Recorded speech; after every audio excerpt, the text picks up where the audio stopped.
Em 1999, uma das maiores construtoras do Brasil declarou falência, deixando 710 obras inacabadas e mais de 42 mil clientes sem o imóvel que haviam comprado. Muitas das famílias que compraram imóvel na planta tinham o sonho da casa própria. Talvez investiram as economias de uma vida toda naquele imóvel e viram tudo virar fumaça. Outros eram investidores buscando valorização do seu patrimônio no mercado seguro, mas que nunca recuperaram sequer o valor investido inicialmente. Essa história foi a mais emblemática de todos os tempos, mas não foi a única. Episódios como esse continuam acontecendo ano após ano nos 4 cantos do país. Mas isso não quer dizer que investir em imóveis na planta é um mau negócio. Muito pelo contrário, é uma das maneiras mais eficientes de multiplicar patrimônio que existe. Quem aqui já investiu em imóvel na planta e revendeu com bastante lucro? Me conta aqui nos comentários. No entanto, existe um jeito certo de fazer isso. E eu vou te ensinar nesse vídeo aqui o que você deve analisar ao investir em um imóvel na planta. E o terceiro ponto que você vai aprender aqui é crucial para quem deseja revender esse imóvel depois de pronto,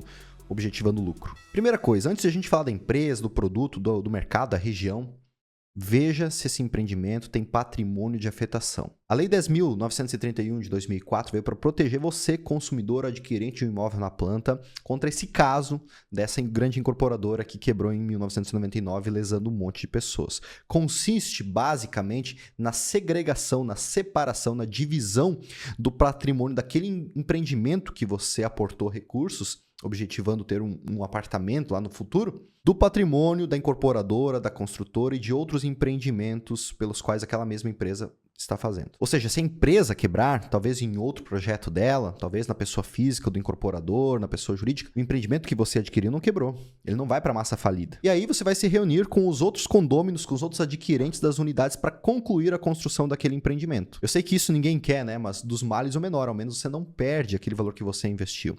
Alguns anos atrás, em 2018, eu fiz uma consultoria para uma incorporadora lá em João Pessoa, na Paraíba, que fez um empreendimento no bairro Altiplano, uma vista linda para o mar, e na hora de entrar em acabamento, ela decretou falência, não conseguiu terminar o empreendimento. E aí os condôminos estavam buscando, né, me chamaram para reunir, né, todos os condôminos, fazer um cálculo do que teria que ser feito para concluir aquele empreendimento. Então esse é um artifício da lei que protege quem adquire o imóvel e a incorporadora tem algum problema, para que você não perca todos os recursos. Lembrando que o patrimônio de afetação ele é feito após o registro da incorporação no registro de imóveis. A incorporadora vai fazer isso geralmente antes do lançamento imobiliário, tá? Hoje, com as flexibilizações da lei em 2022, é possível vender unidades antes mesmo do registro da incorporação.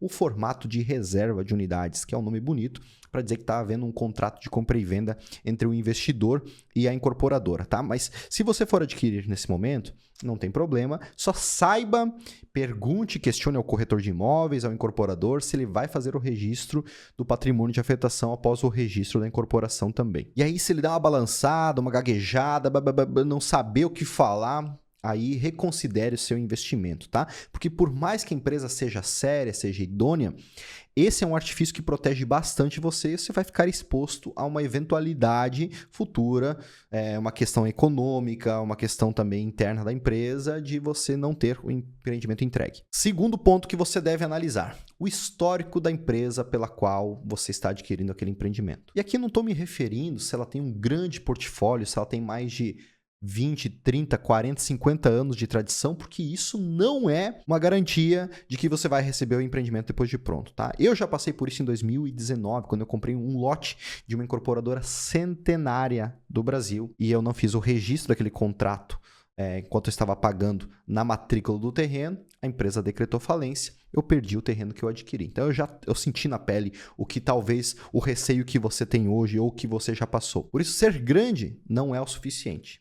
Uma empresa pequena, bem organizada, com poucos empreendimentos tocando simultâneo, às vezes 1, 2, 3, 4 simultâneos, muitas vezes, em muitos casos, é melhor, porque demanda é bem menos complexo de gerir poucos empreendimentos simultâneos do que muitos, convenhamos. O volume financeiro também é menor. A necessidade de aporte de recursos de bancos, de fundos, de investidores, né, de relacionamento com corretores também é menor. Então, alguns pontos que você deve questionar, né, já trazendo esse ponto de fundos e tudo, é saber de onde vêm os recursos dessa incorporadora. Em muitos casos, é um braço de investimento, né, daquela família, né, ela tem um negócio em outro ramo, na indústria têxtil, logística, sei lá, posto de gasolina, e ele também investe em incorporação. Então, saber de onde que vem aquele recurso para cobrir a exposição de caixa do empreendimento, além das vendas das unidades. Talvez tenha um bom relacionamento com o banco, é um empreendimento financiado pela Caixa, pelo Bradesco, pelo Santander, que são os principais desse mercado, ou fundo de investimento. Porque se tem um banco, um fundo envolvido, meu amigo, eles já fizeram toda a sabatina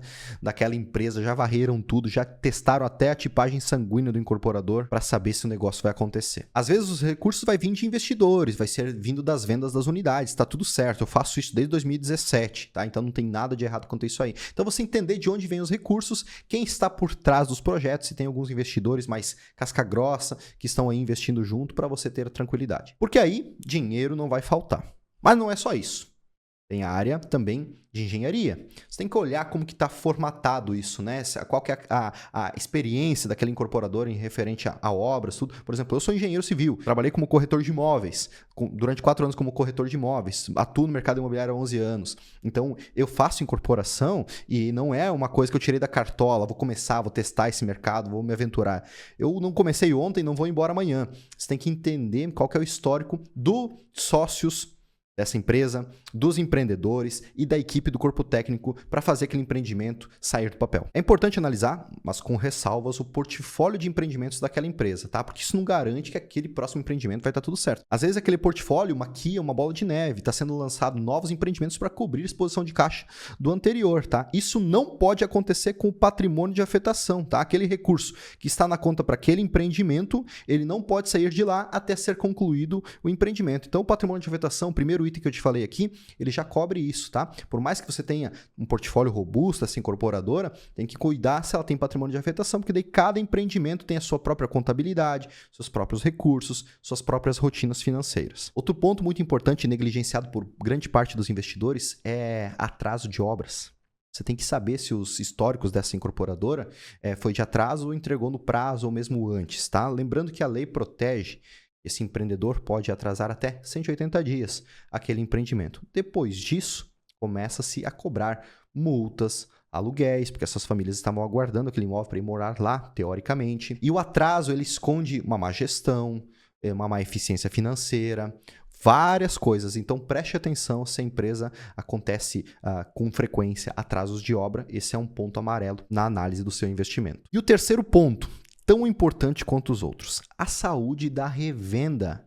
Veja, se você quer comprar um imóvel objetivando a valorização dele durante a construção, para revender depois de pronto com uma rentabilidade acima de um investimento convencional, você tem que saber se o mercado absorve aquela recompra lá no futuro. Então você deve analisar a região, como que está a oferta versus demanda. Se tem gente comprando imóvel pronto ou somente em lançamento, todo mundo lá na frenesi dos lançamentos do apartamento na planta, ou estão comprando imóvel pronto para morar ou para veranear, para passar uma temporada.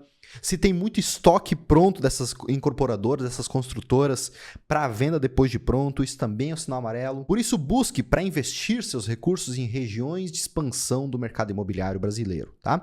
Cidades onde elas estão diminuindo de tamanho, naturalmente não é um bom lugar para se investir. Regiões litorâneas, onde as cidades estão crescendo, por exemplo, o litoral norte de Santa Catarina está expandindo mais do que Balneário Camboriú, Itajaí e Itapema, que são os metros quadrados mais valorizados do Brasil, são regiões que são a próxima bola da vez de investimento. Regiões do agro também é muito bom, regiões industriais, regiões de expansão do mercado imobiliário, onde as pessoas precisam ir morar, precisam ter onde viver, precisam ter um teto e vão comprar imóveis depois de pronto, a toque de caixa, porque estão se mudando para lá. Segundo ponto em relação à revenda, só vai ter revenda se as pessoas que estão querendo comprar um imóvel pronto de você que está revendendo gostam, simpatizam com aquele produto, tá? Então a conta pode até fechar em termos de investimento, mas ele tem uma boa área de lazer, se for um empreendimento com aquele determinado padrão. A planta, ela é eficiente, tem um bom fluxo interno, né? Ela atende uma família. A fachada, ela é imponente, ela é personalizada. Claro, depende do padrão do empreendimento. Eu atuo no alto padrão, então isso é importante para o meu cliente. Itens de acabamento. Os detalhes, o tipo de revestimento, porcelanato, na fachada, as esquadrias, as portas, quais são? Memorial descritivo que você recebe lá no registro de incorporação Isso ele vai analisar, essa família vai analisar quando entrar no seu apartamento para comprar depois de pronto. A marca da empresa, ela é valorizada na região? A pessoa vai bater no peito e vai sentir orgulho e falar, eu moro num empreendimento da CP8 Empreendimentos. Ela vai sentir orgulho? É uma construção de marca que a incorporadora deve investir no branding dela, também no histórico de empreendimentos de altíssima qualidade, e aqui a gente está falando de padrão, para que você possa revender com tranquilidade, porque as pessoas desejam morar no empreendimento daquela incorporadora. E localização. Localização seja na quadra, seja a distância de um determinado ponto de referência, seja o mar, seja rodovia, isso, né, na revenda vai fazer muita diferença. Por isso que eu decidi investir em Balneário Pissarras e região. Estou vendendo os meus empreendimentos, meus terrenos, imóveis aqui em Balneário Camboriú e dando all-in ali na região de Balneário Pissarras, Penha, Barra Velha, porque tem um mercado em expansão do mercado imobiliário aqui de Balneário Camboriú, Itajaí e região. E para quem não conhece onde fica, só para você ter uma ideia, fica 15 minutos do Beto Carreiro. Então agora você já consegue se situar. Fica 1 hora da maior cidade de Santa Catarina, Joinville. Fica 2 horas da maior cidade do Paraná, Curitiba, ou seja, é uma região extremamente estratégica, com um melhor